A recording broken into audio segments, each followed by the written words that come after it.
I'm so glad you're here. I'm so glad to be here. Sarah Edmondson is here, finally. 3 years later. It's been 3 years. It's so good to see you. Are you going to say how we met? Why don't you tell him? From my perspective? From my perspective? Yeah. So I just moved here, actually around the corner. 3 years ago, we were staying in a furnished rental here in Atlanta. I'd moved from Canada. And I think you had seen The Vow, or I did, and had watched or heard the podcast. You were aware of I saw my The Vow, story. and well, I think it would be great to like set this up because I saw The Vow and I'm like, I would do exactly what Sarah did. You know, when you see people and you're like, I would be your friend in real life. You know what I mean? Yeah. Like you just get them. Yes. And that's how I felt. And then I see you on Instagram, like I'm just following you on Instagram as I would, and you're in my neighborhood. Right. And I get a message saying, hey, welcome to Atlanta. I've seen The Vow. I don't remember if you'd heard the podcast at that point, but you were familiar with my story. And you said, welcome to the neighborhood. And let me know if you need anything, like a hairdresser, any kind of, advice. And I think I said that I would actually. I had just moved and I didn't really know my way around. And then I think I said something like, I'm actually about to go for a walk. Would you like to meet up? And it turned out that we were a few blocks away. Yeah. We met up for a walk on the Beltline and started talking and had a good time. There you have it. And the rest is history. Here we are. I'm excited to talk to you. This is like the Super Bowl of cults for me. I mean, I love talking about cults, but you were a key whistleblower for one of the most notorious and infamous cults in the world is NXIVM. Oh, that's crazy when I hear you say it like that. But why? It's just, it's when we were in NXIVM, let me say that again. When we were in NXIVM, we had learned about cults. It was actually a module was taught to us about like what to say if people said that we were a cult. So I knew not a ton about cults, but I knew that we for sure weren't a cult. No. And now I'm here. You're saying it's the most nefarious. One of them for sure. It's definitely up there in terms of its reach. Well, it was not the most successful. Like it's kind of a smaller cult, but definitely in terms of its famousness at this point. Yeah, it's quite wild to think back to those years and then where I am now and what we're doing here is just bizarre. But here we are. It is bizarre. And, I think because when people think about cults, like, oh, I would never do that. I would never fall for a cult. I'm too smart. Mm-hmm. And I think we are all in cults, like I think we're all susceptible to belonging. And people ask me all the time, why are you so obsessed with cults? Mm-hmm. And I feel like I've dodged bullets and I've probably been and I probably am in cults, I mean, there can be some that are not, benign. And some that can be incredibly dangerous. And I don't think it is even susceptibility. I think it is identifying of our need to belong. And I'd love to, if you would be willing to start in the beginning. Was it 2005? Yes. Yeah. And let me just add a point to your point, which is, doing what I do now, which in terms of shining light and trying to educate people as to what cults look like and how to avoid them. It is interesting because the times have changed thanks to The Vow on HBO and all the other mini docs on all the streaming services that have emerged recently in this golden age of cult awareness, as we like to call it in the space.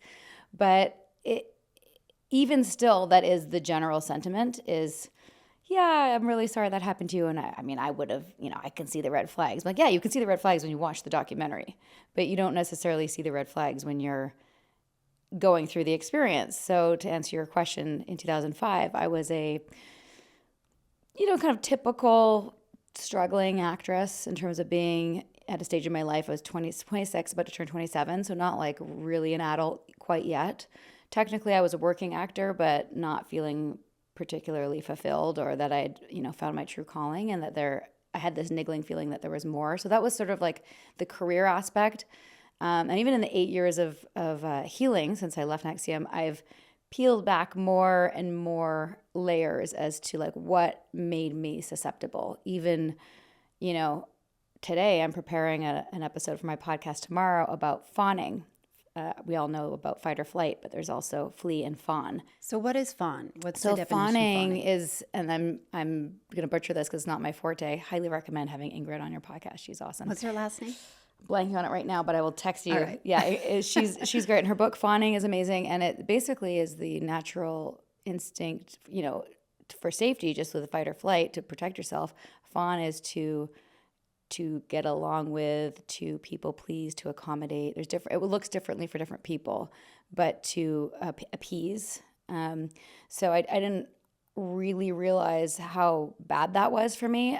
In NXIVM, actually, they had a name for it. It was called like me disease, because everything was very victim shamey and self-focused, as if there's something wrong with me. But it's a very normal thing to be safe, especially if you have any kind of childhood trauma, to make sure everything's okay around you. And some people, different people have different ways of dealing with it, but accommodating or people pleasing is fawning.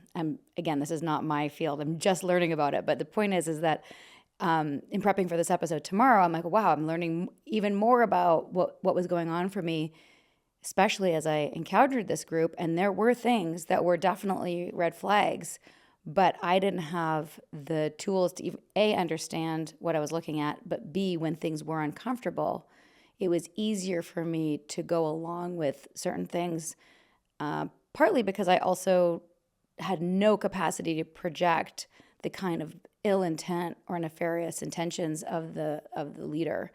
I projected my own altruistic image of somebody who would want to change the world and use their intelligence to have a lasting impact. So I know I'm jumping ahead a lot. I was an actress.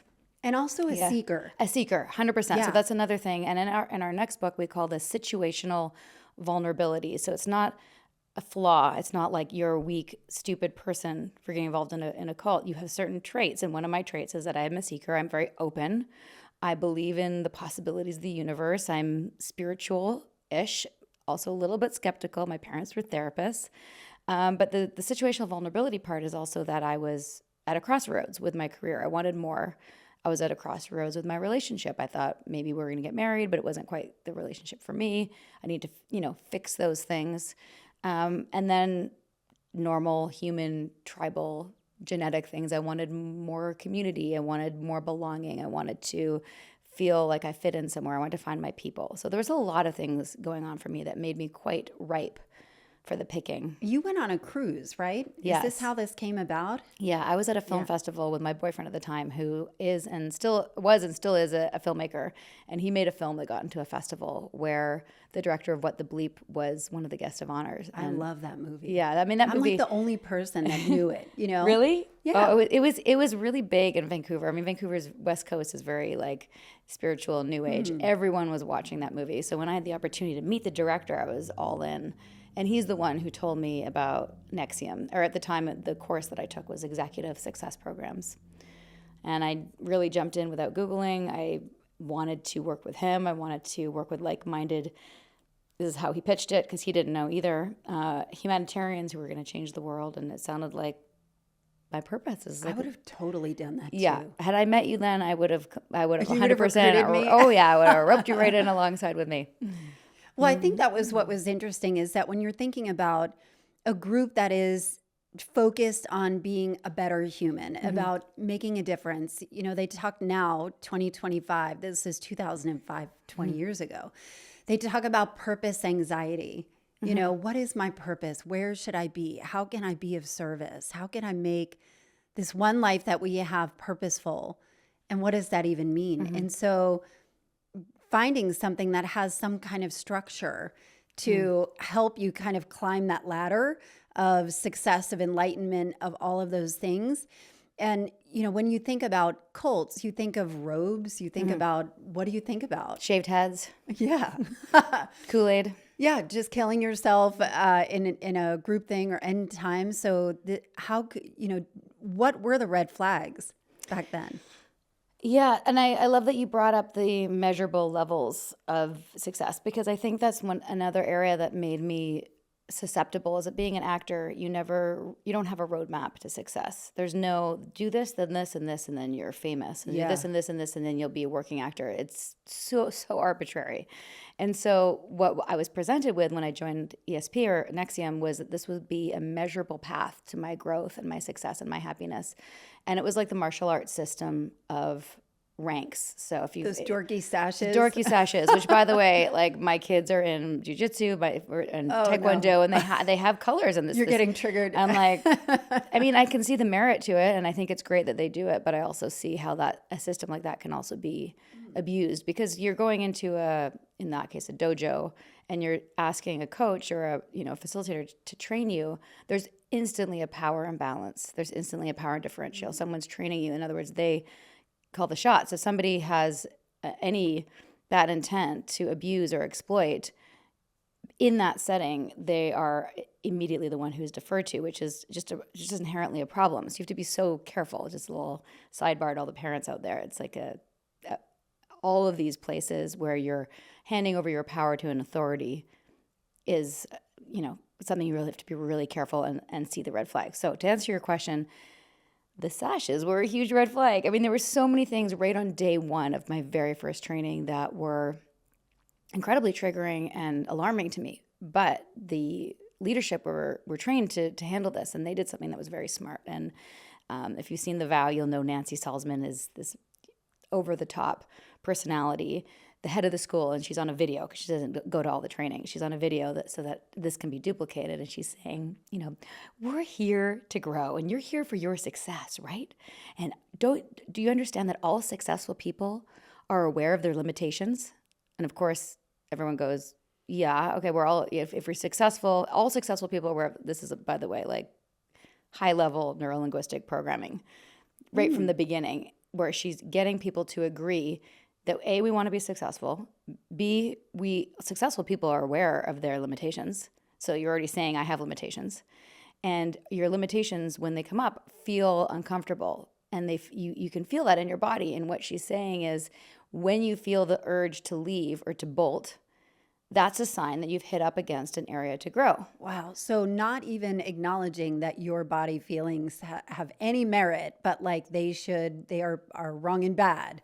They are a reflection that something is wrong with you. Yeah, it was phrased a little bit more like, if you're upset about, say, wearing a satin piece of cloth around your neck, what does that mean to you that you're upset? Gaslighting 101. 100%. We're gaslit from the beginning, but we're accepting it, saying, I have these feelings and I'm here to grow and I'm paying money and I want to be successful. So if I have the feelings, there's something there to look at. And oftentimes there's some truth in there. For example, with the sashes, if I have any authority issue, or if I have any issue with, in my case, measuring my growth or having a career path that's measurable, I'm not going to want to wear the sash, which was true.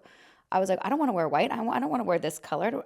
I want to wear the green. What do I have to do to get the green, which is like the highest one there, right? So there was truth in my reactivity towards the sash, but also there was mixed in with that reactivity, and my gut was like, this is fucking weird. Get out. And it's really hard to tell the difference. I wonder if the power structure is a continuous test for you to surrender. Yeah, for you to 100%. surrender. 100%. In fact, I even learned later, when I became the person that put on these trainings, like 5 years later, that we were to create an environment where people could question if they needed to, but would also weed out the people who they called it, that they said that the sashes and the ranking system was the guardian at the gates. Almost every training of 30 to 40 people, that'd be one person's like, I'm not going to do that. And they'd be like, it's okay, you can go. And we let them leave. If this isn't for you, that's fine. And we'd also give them the opportunity to say, like, well, what does the sash mean to you that you feel like it's so upsetting? And it wasn't like a overt gaslighting. And I didn't know that I was doing that. I thought that the sashes meant something to them that may be worth looking at. Like, for example, there was somebody who'd come from South Africa, and they'd come from this oppressive, like totally corrupt government. And so I'm like, of course, they're not going to trust the ranks of a militaristic type of, measurable system, because it's going to trigger them. And I'd want to explore that with them. That's the kind of thing that I thought I was doing. But yeah, almost every intensive, there'd be people who left, and we were like, that's good that they're not here. Those people clearly aren't people that want to do this work. But now I know it's just weeding out the people that weren't going to be compliant. But also it's humiliating. Like, you can leave. And so you have to get up and walk out and almost make a scene where if you're somebody that wants to belong and fawn, you don't want to be called out like that as being somebody that is adversarial. Correct. I wonder, talk to me about Keith Raniere. Oh, what do you want to know? I mean, Keith Raniere is the leader of NXIVM, right? And so he started this as an organization that is supposed to be like a personal development thing, which to me sounds really appealing, especially in 2005, before we had all this cult language. Yeah, you would have loved. Sorry, my skirt's really short. I'm just gonna pull that down a little bit. You would have loved DSP, Allison. Like every now and then, I feel like, oh, maybe I should just put on a 5-day and invite my friends. No, I would never. But the thought crosses my mind because there were so many great tools in that first training that were so helpful in life. You know, communication and goal setting and understanding your relationship to important concepts like relationships and money and self-esteem. It was very holistic. It was also, it had seeds planted in it for future exploitation. If you just took a 5-day and then went back to your life, you'd probably be just fine. But there were some elements in it that Keith, I believe, planted to ensure loyalty and ensure the ability to gaslight forever without ever being called out. Can I give an example of that? Yeah. There's a trope in personal development, if you look at things like Tony Robbins and Landmark Forum and things like that, where a big part of it is personal responsibility. Something happens in your life, you're not necessarily a victim. You may have participated in some way to cause, or in NXIVM terms, author that. And so it was very empowering at a certain point to shift my perspective of like, oh, this thing happened to me, to, okay, what expectations did I have that set myself up for this? Or, what information did I miss that caused me to get in whatever situation it was? So that was really empowering, and it can be really wonderful to have personal responsibility in your life, but it can also be used for someone to abuse. Yeah. Because in that world, in our mission statement, one of the lines actually was, there's no ultimate victims, therefore I'll not choose to be a victim. So if I'm feeling victimized in a situation like that, or want to have a complaint, it's very easy for the leadership to say, well, for example, you seem really upset about that. What expectations were you, are you not taking full responsibility for? Or a number of questions that could elicit sort of me going, oh, wow, this is actually all my fault. Versus, no, I'm being abused, or I'm being hurt, or I'm being lied to or exploited in some way. Isn't it interesting that it feels like it is disempowering, but it's positioned as a way to empower yourself by admitting your own responsibility with it? And that just got worse, by the way, what you just said. Like, it was all framed as empowerment, but it was all enslavement over time. The enslavement aspect of it, the Keith Raniere spectrum of where he started, and that, you were in it for 12 years, right? And you were not in, what was it, Buffalo, New York? Albany, New York. Worse. You were No offense to anyone watching in Albany. It's not a compound. No. It was not a compound, but people did move there. Yeah. You did not. I did not move there, no. Did you consider it? Yeah, actually, towards our last few years there, and I was there 12 years, there was big push for me to move to Albany. My husband and I actually had what we called our crash pad. It was like You met your husband in I the met my cult. husband there. Yeah, I met my husband there. When I first got there, I was with my filmmaker boyfriend, and then we eventually broke up, partly because I was going up the straight path more quickly than he was, and it was a strain on our relationship. I also think that the leadership was trying to break us apart because Keith Raniere, who you asked about earlier, the leader of NXIVM, had plans for me, but I never bought into his. What do you mean plans for you? I believe that he wanted me for his harem. That I found out about much, much later. So keep in mind, when I joined in 2005, talk about the red flags that were early on, I had a sense that there may have been relations with him and one or two of the women, but we'd been told that he was celibate and that he was a renunciate. So he had no need. What is renunciate? Renunciate is like a Google it. monk. Like, I have no need for possessions. Like, he didn't drive a car. He seemed like living a very simple life. And that was to keep his name off of the books, wasn't it? Yeah. Yeah. which later blew up in his face. Yes. Yeah, absolutely. So he was a renunciate celibate. And when I had the hit that maybe there was, that was like he'd always come into events like flanked by women. And most of the time that was either his executive board or high-ranking women in NXIVM. So it's like I dismissed those thoughts. Also, like, we weren't allowed as coaches to have relationships with the students that we brought in. So why would he do that with the people beneath him? Like, there were so many justifications as to why that in my head as to why he would never do that.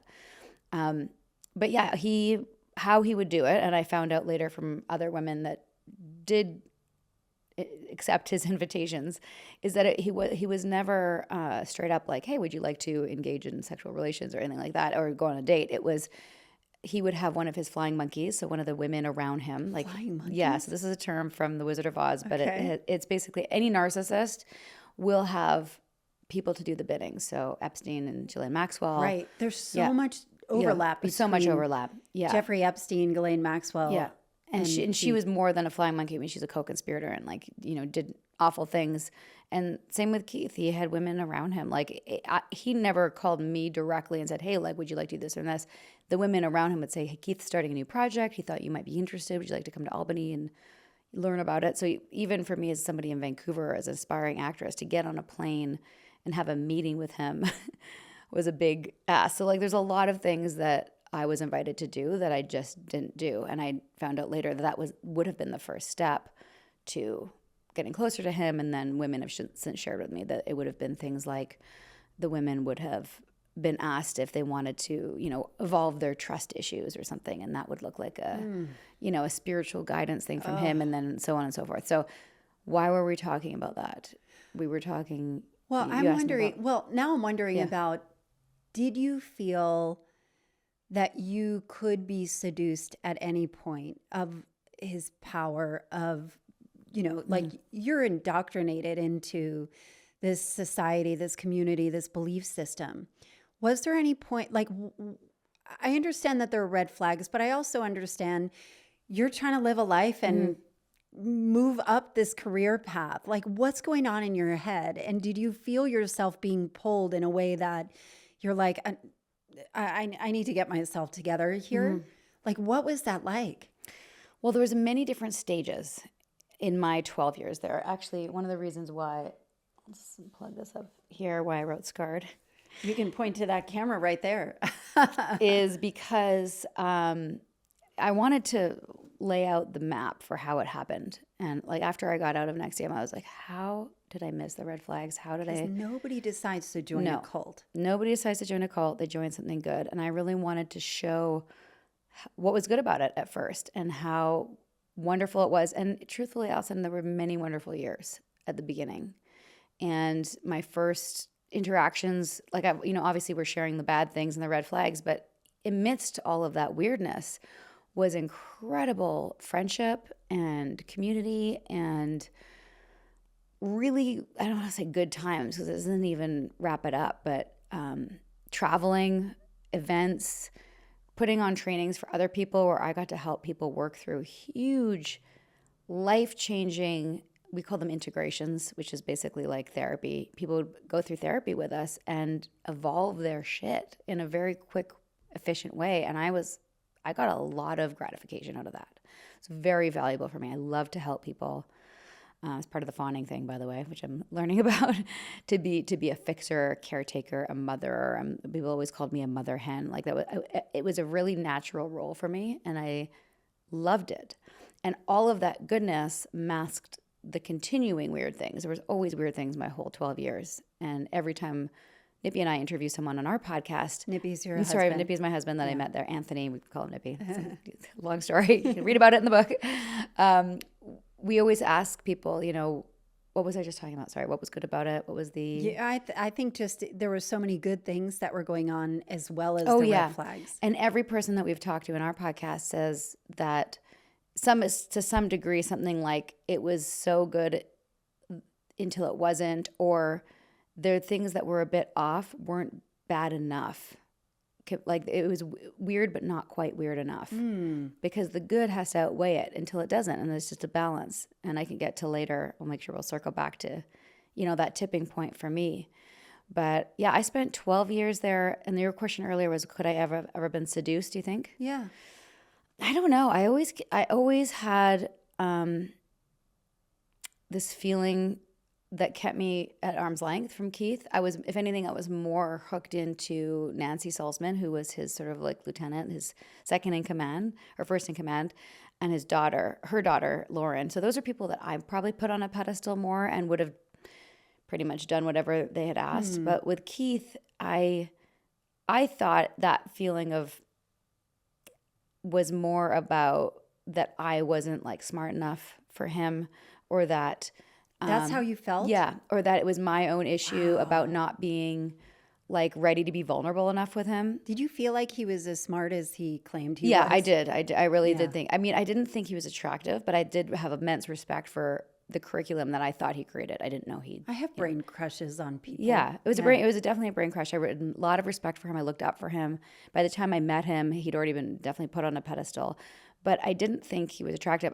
Later, after he like had a makeover, I remember thinking that he had gotten cuter, but it was more like, oh, you're a little cute professor, like with your little vest and you know what I mean? But I was never like, oh, I want to. No, it was and if anything, because of my own insecurities, thought that I didn't like. We were taught that we should never ask for his time to ask him about something if we could ask somebody else, because his time is worth so much. So I didn't really have anything to ask him about, and I didn't feel like that I could open up to him about it, which I thought was my own lack of depth, which is something that I got feedback about. Like, we all had our issues in NXIVM. Wow. I was controlling. I'm still controlling.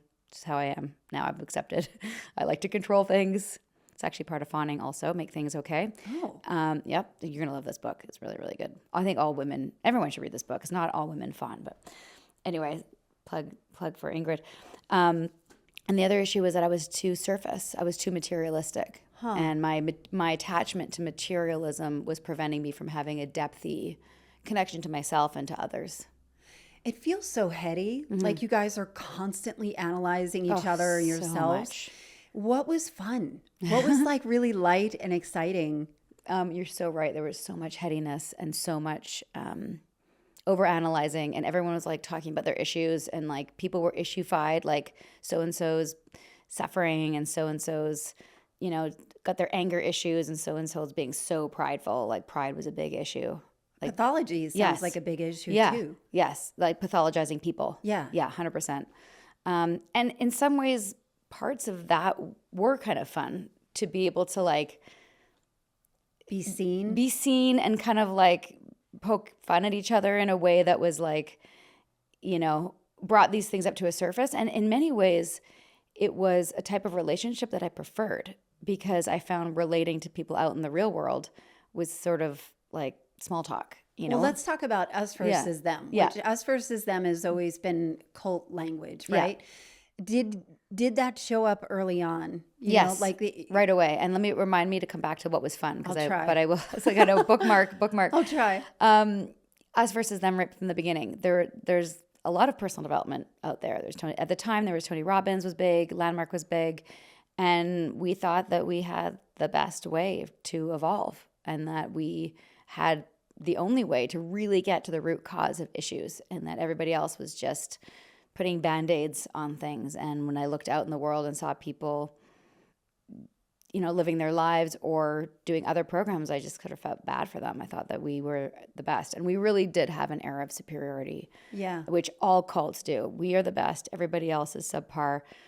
And that created a real isolation, and also fortified the isolation. Even though we weren't in a compound, it became more and more of an emotional island as we became more solidified as a group. And that also pushed other people away. Like people around me either decided to jump in because they wanted to be in that group, or they became more skeptical and judgy of it. So it made a divide. And all cults have this.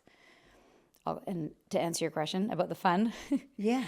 traveling, like I got to go on a private jet to Alaska. That was amazing. I got to go to like multiple famous homes of famous people, A-list celebrities in Hollywood, and do trainings for them in their home. And it wasn't just the training. We'd be having lunch together and going out afterwards, and it was glamorous at a time. There were parts of it that were kind of amazing for a young woman in her 30s to be living that kind of glitzy lifestyle. But I think even the adjacency, the proximity to power, and that it would attract celebrities. So Allison Mack was Superman. Was it Smallville? Smallville. Yeah. And it was attracting these famous actors.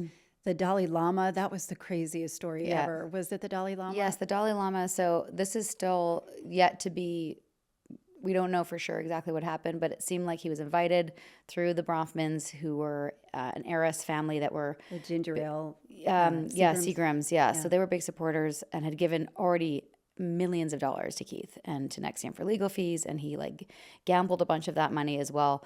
And he, through her connections, knew someone who knew the Dalai Lama and invited him to come, and he was going to, and then found out about the controversy, because people have been calling NXIVM a cult for a long time. And Keith and Nancy actually flew to Dharamsala and had a sitting with him. This is in The Vow, because of course they filmed it, and basically explained They filmed everything, yeah, which is to their demise. Exactly.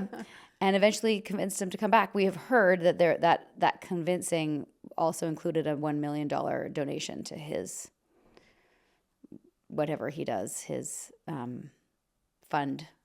Okay. His organization. Yeah. So apparently, whether it's, it was a paid play, visit. right. Yeah. He came back. They had a talk in downtown Albany. The Dalai Lama put a scarf around Keith's neck, which was very symbolic in our community because we had our sashes. So it was a big deal. I was still in NXIVM at that time, and I felt very validated. I thought, well, if the Dalai Lama is saying that we're good, of course the rest of the world is going to see it soon. And also at the same time, we had apparently found a cure for Tourette's. That was the wildest thing. Do you feel like, so these claims that so there were 2 docuseries, right? There was volume 1, volume 2 for HBO's series, The Vow. That was on NXIVM. And in the second one, good Lord, I thought it would be like the scraps from the first one, but it was more what the fuck than the first one. But what was I talking about? No, I'm lost. Tourette's. Yeah. That they were essentially giving people to Tourette's, and then they would go through this program, and all of a sudden it was gone. Is there any legitimacy to it? I think that the legitimacy of the Tourette's cure is that, and listen, I'm not a doctor or a neuro specialist or anything, but I think that for some of the people that had Tourette's, what the tech did, the tools of NXIVM did, was help people slow down their sort of impulses. Because what I understand with Tourette's is that you have an impulse to scratch or do a certain behavior, and you can't stop it, and you have to indulge the impulse. And so the work that we did slowed people down, had people have more of a sense of calm and inner peace, that they could circumvent that and then unhook that impulse with the actual action. And some people also, and I've spoken to a few of them since, they're in the documentary, say they were eventually, once they had a taste of that, they were also afraid to tick or to do the behaviors. So because they wanted to get the job, they were fawners too. Yeah. They wanted to make it provable that this worked. So they kind of learned to sit on it's almost like they suppressed their impulses, which I relate to, because for my version of it, I don't have Tourette's, obviously, but all of us have impulses, don't eat the cheesecake. I want to eat the cheesecake. You have a goal, not to eat the cheesecake, but the impulse is to eat the cheesecake. Or, I have the impulse to go to the gym. A goal to go to the gym, but my impulse and my desire, my body wants to stay in bed. We're trying to navigate what we want in our heads ideologically with what our body wants physiologically. Yeah. So it's a internal struggle. So I felt that very real way my whole time in NXIVM as I was working through my issues. Let's say I had a stimulus response pattern, which is how we evolved a pattern of an issue, is like to get really angry when, I don't know, my boyfriend leaves dishes in the sink and I get angry about that. I could understand what the dishes mean and how it like triggers some old thing from my childhood and my parents' divorce. And then once I understand that, it doesn't mean that anymore. And that's sort of what we did in NXIVM. That's a short version of an EM, exploration of meaning. But when I go to see if it's an issue for me anymore and I live my life and I see the dishes, it might not trigger me, or it might a little bit. And I go, okay, no, I'm going to override that because everything's fine and he still loves me and the dishes are just dishes and I'm going to not indulge the impulse. Good Lord. Right? It's a lot. It's a lot. So I think that happened for a lot of people. They kind of learned to override how they were actually feeling to be joyful.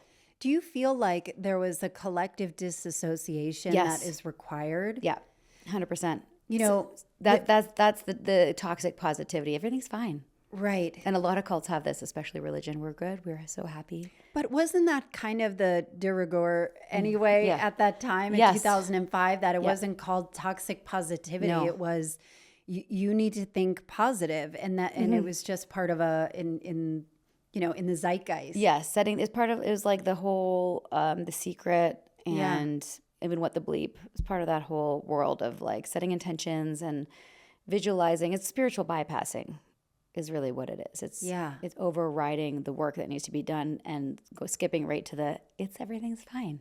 Like so many spiritual people are so fine. There were a lot of problematic things that were going on as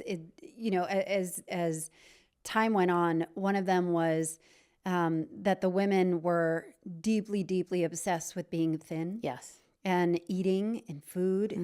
Obviously, there was a lot of sex exploitation and coercion and coercive control that was happening more and more. And then even with minors, I mean, and all of that came out in the trial. Like when we blew the whistle, we knew what we had experienced, but it got even worse. Like when the trial happened and people testified that we didn't even know had been hurt. Yeah, it was horrific. And, I want to be sensitive to you about what it was like when you woke up. And whatever you feel comfortable sharing, how did you realize it was time? It was time. Yeah. I mean, there's so many things that happened, like I said, over the 12 years that were weird, bad, uncomfortable that I put on the shelf. Like a little incident. Isn't that what they call it? Yeah. Put it on the shelf? Put it on the shelf. I'd be like, okay, that just happened. Put it on the shelf. Did he really just say that to me? I'll put that on the shelf. Interactions, moments, some big, some small, that I couldn't wrap my head around, or I didn't. Did you feel like you were stuck in it? Oh, yeah. But I also had like committed this. I thought I would be doing this for the rest of my life. Yeah. Like I'd found my passion, my purpose. Lauren, Nancy's daughter, who I mentioned, like we joked that we would be boobies in our tracksuits. Lauren married you and your husband. Lauren married Nippy and I. She was the godmother of our child. She was like my best friend. She's my confidant, everything. I thought I was in it for the long haul. But all of those things started to pile up. And then ultimately, a number of things happened in the last 3 months that were really bad. And that is another reason why I wrote Scarred, is because it's very complicated to explain how I eventually figured out what was going on and why I joined. Lauren invited me into a secret group within NXIVM called DOS. She told me it had nothing to do with NXIVM, but of course that's ridiculous.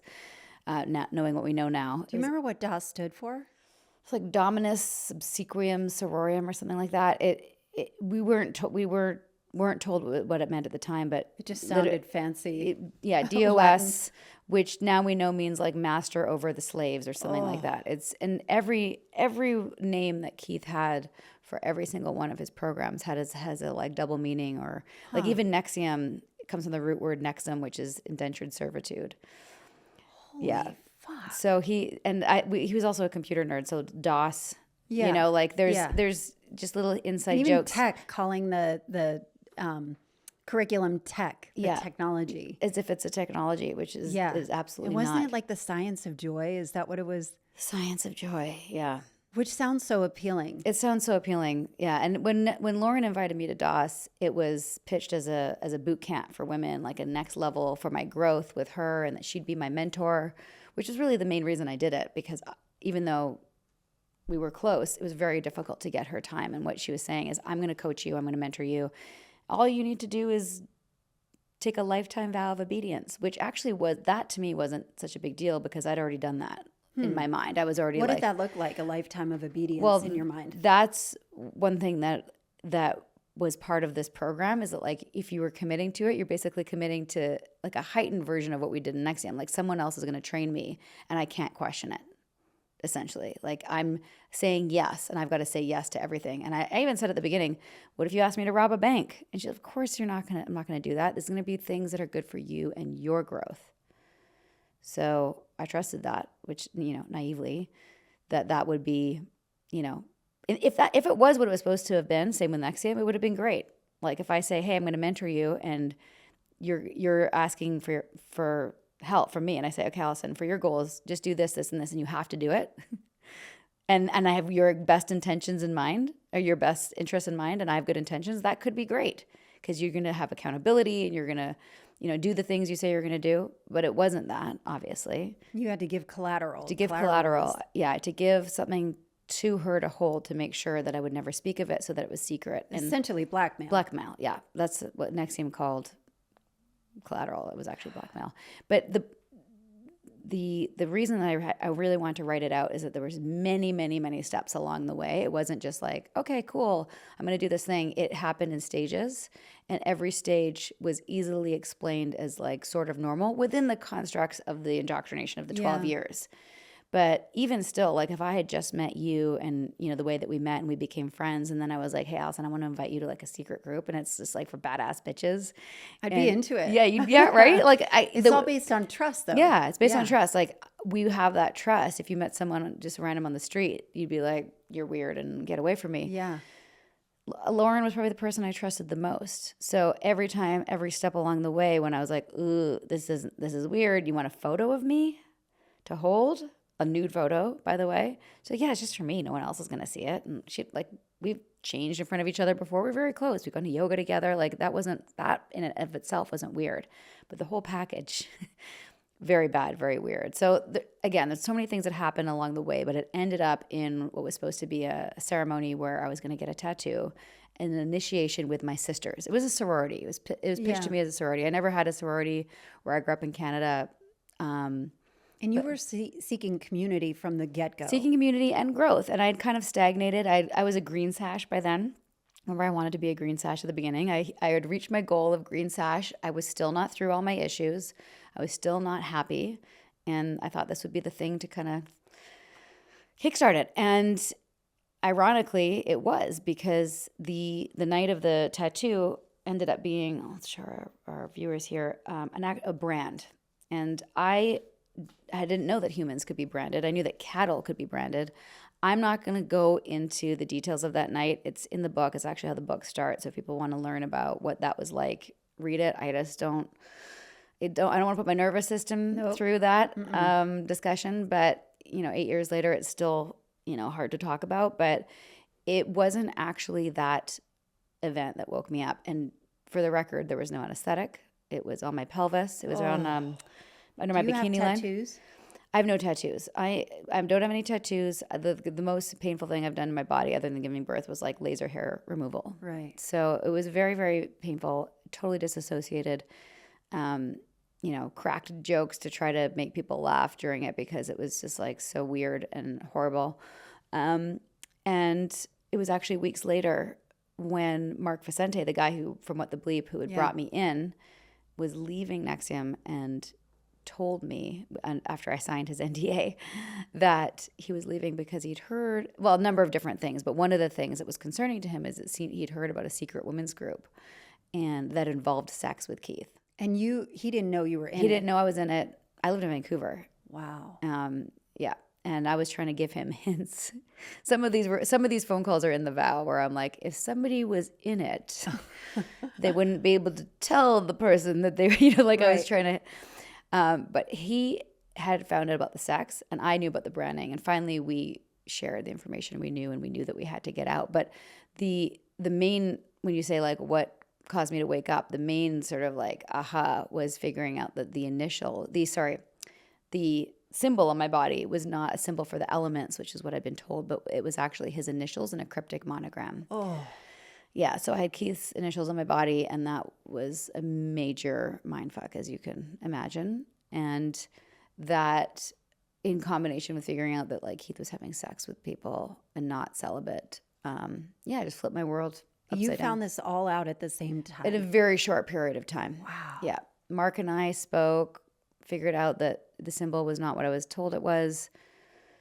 Everything unraveled very quickly. It wasn't like, should I stay or go? It was like, how do I get out? How do I, in a couple of, at first I wasn't going to try to like take it down. It was just, we got to extract ourselves. And then as I found out more and more people that had been recruited into DOS, including women in my center that I'd built in Vancouver, some of who had never even been to Albany, didn't know Keith, didn't know that their personal information, photos, videos were like his personal spank bank.